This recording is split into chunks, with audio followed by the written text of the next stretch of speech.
오늘 하나님의 말씀 아가서 4장 12절로 15절입니다. 제가 읽겠습니다. 내 누이 내 신부는 잠근 동산이요 덮은 우물이요 봉한 샘이로구나.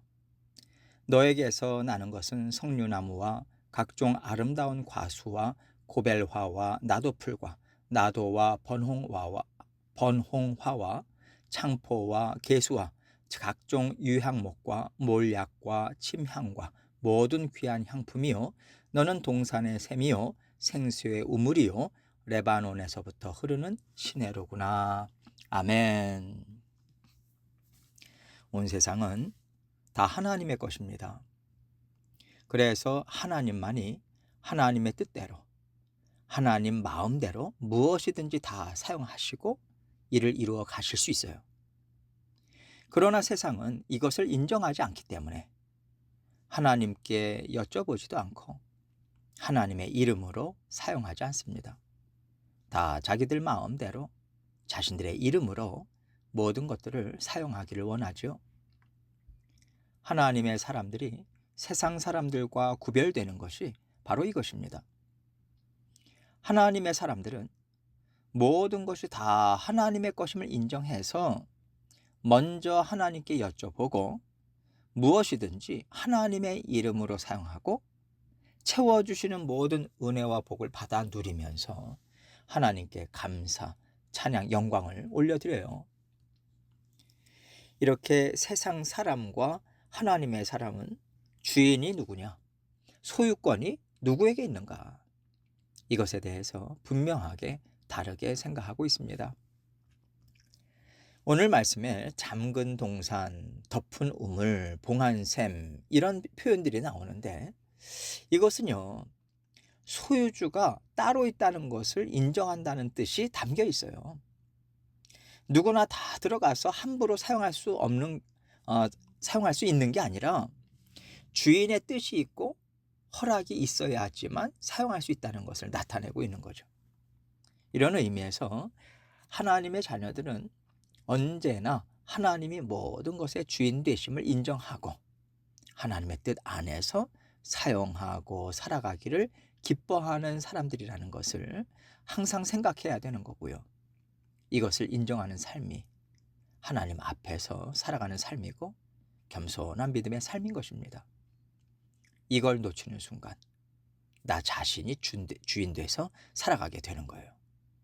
이것을 염두에 두고 오늘 본문을 함께 생각해 보겠습니다. 12절입니다.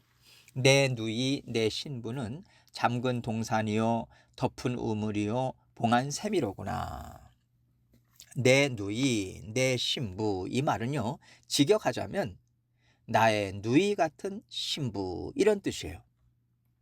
그런데 여기 누이라고 하는 단어는 연상의 여인이다 이런 의미가 아니라 그 당시에 더할 나위 없이 친밀한 관계를 나타낼 때 사용되던 말입니다. 그래서 내 누이, 내 신부라고 하는 것은 정말 사랑스럽고 친근한 나의 신부다 이런 뜻이고요. 이런 신부에 대해서 잠근 동산이다 이렇게 표현하고 있습니다. 아름다운 동산이긴 한데 아무나 못 들어가는, 꼭 주인이 허락하고 열어주어야지만 들어갈 수 있는 동산이라는 거죠. 덮은 우물이다. 우물도 덮어놨다면요 지나다니는 사람들이 다 사용할 수 없다는 거 아니겠어요? 봉한 샘도 마찬가지죠. 항상 물이 흘러 넘치는 샘이지만 주인이 따로 있기 때문에 아무나 와서 맘대로 떠갈 수 없는, 그렇게 소유주가 따로 있는 샘이라고 하는 것을 밝히고 있는 겁니다. 자, 그러면 사랑하는 신부를 왜 이런 표현들로, 이런 비유들로 표현하고 있는 것일까요? 신랑 되신 예수님께서 보실 때 신부된 성도 한 사람 한 사람은 철저하게 예수님께 속해 있는 사람이라는 것을 말씀하시는 겁니다.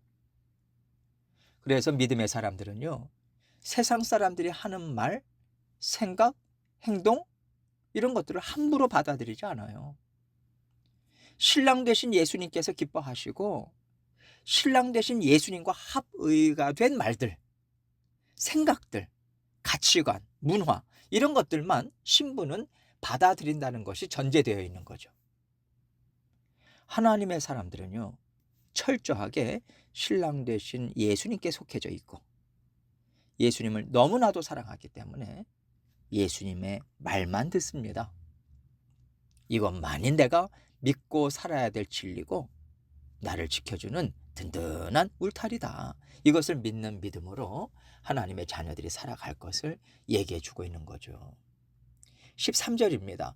너에게서 나는 것은 석류나무와 각종 아름다운 과수와 고벨화와 나도풀과 나도와 번홍화와 창포와 개수와 각종 유향목과 몰약과 침향과 모든 귀한 향품이요.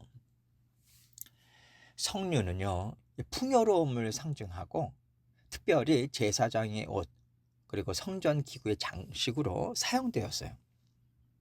그리고 여러 가지로 지금 나열되고 있는 것들은 귀한 향유를 만드는 데 쓰이는 재료들이거나 그 향유 그 자체인 거죠. 이렇게 아름답고 향기로운 것들을 하나하나 다 나열하고 있다라고 하는 것은 그만큼 신부의 아름다움, 참 존귀한 신부라고 하는 것을 표현하고 싶은 거예요. 말하자면 신부의 눈도 어쩜 그렇게 예쁘고 코도 그렇게 예쁠 수 없고 생각하는 것도 참 지혜롭고 성품은 또 얼마나 좋은지 얼마나 신부가 사랑스러운지 할 얘기가 너무도 많은 거예요. 예수님께서 보실 때 성도 한 사람 한 사람이 그렇다는 겁니다. 예수 그리스도의 십자가 보혈의 피로 깨끗이 씻기고 하나님의 사랑으로 채워진 성도들이 하나님이 보실 때는요, 얼마나 아름답고 얼마나 귀한지 몰라요. 속속들이 아름답고 사랑스럽고 깨끗하고 하나님과 영원히 살 만한 그러한 존귀한 존재들로 보인다는 거죠. 그러면 우리도 서로를 볼 때, 성도들을 볼 때 이 정도로 아름답게 보나요? 야, 저 형제님은, 야, 저 자매님은 눈도 예쁘고 코도 예쁘고 마음 씀씀이도 나무랄 데가 없고 뼛속까지 하나님을 사랑하는 하나님의 자녀구나. 이렇게 보시나요? 그렇지 않잖아요. 누구에게든지 허물이 있습니다. 연약한 부분이 다 있어요. 우리가 성도들을 볼 때, 서로를 볼 때 서로 부족한 게 참 많이 보이지만 하나님은, 예수님은 우리를 그렇게 보시지 않는다는 거죠. 부족함에도 불구하고 너무 예쁘다. 연약해도 그거 아무 문제 되지 않아 나한테. 괜찮아. 이렇게 보신다는 거예요.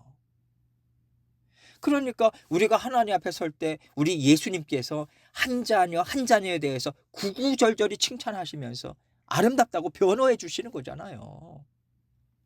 그래서 하나님도 우리가 얼마나 못된 생각들을 많이 하고 삽니까? 세상에서 한 개라도 더 갖겠다고 아둥바둥하면서 사는 것을 다 아시잖아요. 그런데도 아들이신 예수님이 우리를 그렇게 칭찬해 주시고 십자가의 보혈로 다 덮어주시니까 사랑하는 아들의 말을 다 받아주시는 거죠. 예수 그리스도의 십자가 보혈을 통해서 여러분과 저를 보시니까 하나님도 예수님께서 하시는 말마다 그래 그래 너가 하는 말이 맞다 그러면서 우리를 받아주시는 거죠. 15절입니다. 너는 동산의 샘이요 생수의 우물이요 레바논에서부터 흐르는 시내로구나. 지금 여기에 세 가지 비유들이 나오는데 다 물을 얘기하고 있어요. 그 당시에 이스라엘뿐만 아니라 오늘날도요. 물이 얼마나 귀합니까? 이곳 캘리포니아도요. 얼마나 비가 오기를 기다려요. 그만큼 물은 생명의 근원과도 같은 거죠. 지금 신랑은 신부를 동산의 샘이다 이렇게 부르고 있어요. 신랑이 볼 때 신부는 수풀이 우거지고 아름다운 꽃이 피고 동물들이 마구 뛰놀 수 있는 동산에 있는 생명의 근원과도 같다는 거예요. 없어서는 안 될 정말 소중한 존재다 이 말하는 거죠. 생수의 우물이요 마르지 않는 우물을 얘기하는 거잖아요. 언제나 필요할 때마다 목을 축일 수 있고 해갈의 기쁨도 누릴 수 있고 그런 소중한 존재라는 거죠. 또 레바논에서부터 흐르는 시내라고 합니다. 레바논의 높은 산에는 만년설이 있어요. 그곳에서부터 흘러내리는 깨끗한 물이 요단강까지 흐르니 얼마나 엄청난 수자원인 거죠. 이것을 통해서 하나님께서는요, 성도 한 사람 한 사람이 이 세상에서 이토록 존귀한 존재다, 이거 말씀하고 있는 겁니다. 이 세상은요, 사랑이 식어져 가고요, 이기심은 점점 더 가득 차고요, 또 물질만 있으면, 돈만 있으면 모든 필요 다 채워줄 수 있다, 이렇게 여기고 있어요. 이런 세상에 신부된 성도 한 사람 한 사람이 신랑이신 예수님의 십자가 보혈 의지해서 살아가고 하나님의 말씀 붙잡고 살아가니 그 성도들 덕분에 하나님의 은혜가 온 땅 가득 흘러넘치는 거예요. 모든 인류가 변함없는 하나님의 사랑을 받아 누릴 수 있는 겁니다. 하나님께서는 이렇게 우리와 함께 하나님의 나라를 온 땅 가득 채워가고 계세요.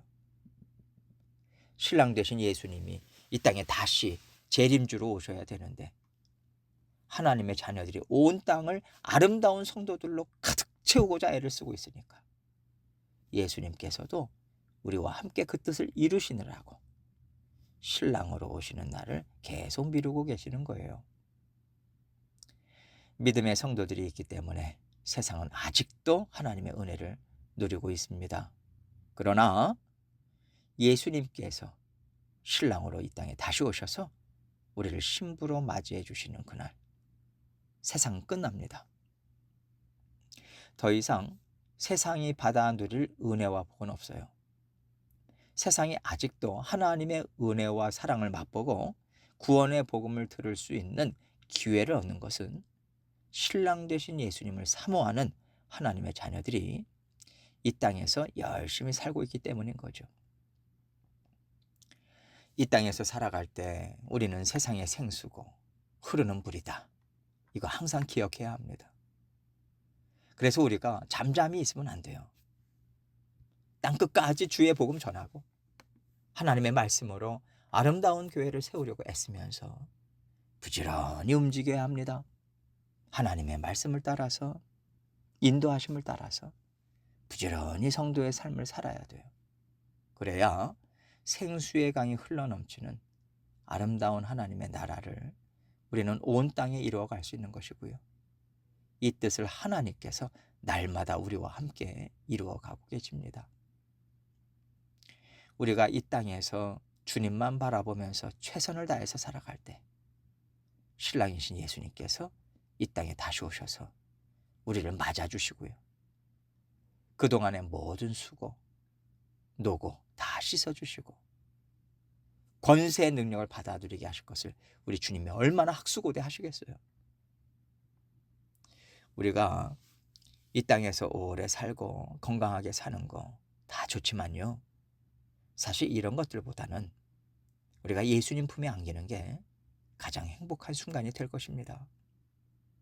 이 마음을 가지고 예수님께서 아직 나를 불러주시지 않으면 하나님의 은혜와 사랑, 구원의 복음을 땅끝까지 흘려보내는 일을 하라고 아직도 일터를 주고 계시는 거구나, 이렇게 생각하면 좋겠어요. 하나님께서 정말 주고 싶으신 사랑과 은혜와 복을 다 베풀어 주시는 그날이 우리에게는 있습니다. 그 날을 기대하시고 그 삶이 진짜 내 삶이다, 이 땅에서의 삶은 잠깐이다, 이 마음 갖고 이 땅에서 최선을 다해서 힘있게 감당하시는 저와 여러분이 되시기를 주님의 이름으로 축원합니다.